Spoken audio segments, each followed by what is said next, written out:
Hello, my name is Cece Garrett. I'm a clinical social worker specializing in the treatment of hoarding disorder, as well as a loved one of someone with hoarding disorder. One of the things I like to offer is the opportunity for people to ask me anything about hoarding. And a lot of times I get really great questions. Today, I'm bringing a question I've received from somebody who says that they think they've made a mistake trying to help someone that they care about who has a hoarding issue. They state that they've bought a new place and let this person live there, giving them some escape from the person who hoards own home where things have been really out of control, trying to give that person a fresh start, a new beginning. Unfortunately, as often is the case when this kind of scenario occurs, the person who has the hoarding behavior hasn't done anything really to change their behaviors to address the underlying mental health issues. And now the house is starting to get filled up, and the writer says they feel like they're going to have to evict this person and that it's going to really negatively impact the relationship. The question was, any thoughts, any advice? Have people been able to successfully help someone with hoarding behaviors make make changes and improve their lives?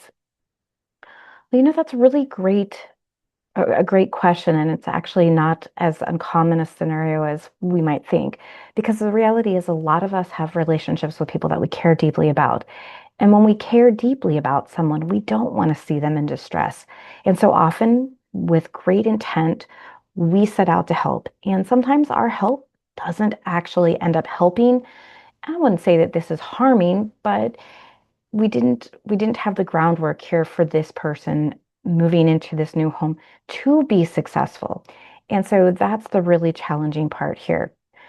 As far as setting boundaries, it is essential when we're helping someone with hoarding behaviors, especially if they haven't stated that they want to seek their own professional help, is to assert boundaries.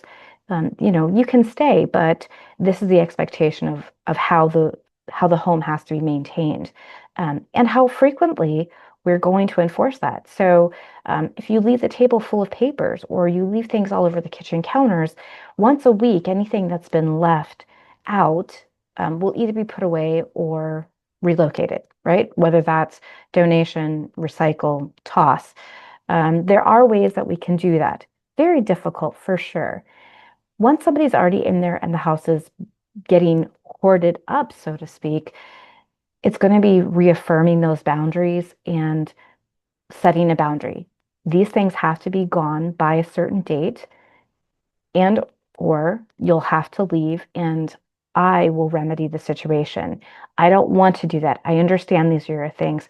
However, it's essential that this is my home, my property, and this is the way I'm expecting it to be lived in and cared for.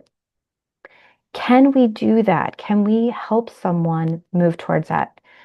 That's a really complex question. Have I seen it happen? Yes. How does that happen? Well, we really focus on the well-being of the person and not on the stuff. We focus on what they need to do, want to do, that the condition of the home. And in the case where there's a new home that's starting to get cluttered up, we want to start probably looking at setting those boundaries there, and reiterating the last home got too full, you had to move out. This house is starting to get full again too. Um, and and we can't continue this pattern.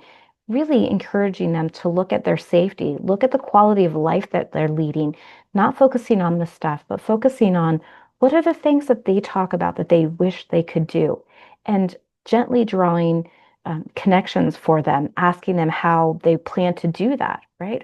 So we do some motivational interviewing. Well, you said you'd really like to paint, but there's no space for painting. Well, okay, so let's look at what has to happen to have space to paint, right? And well, I'd have to get rid of some things. Oh, okay.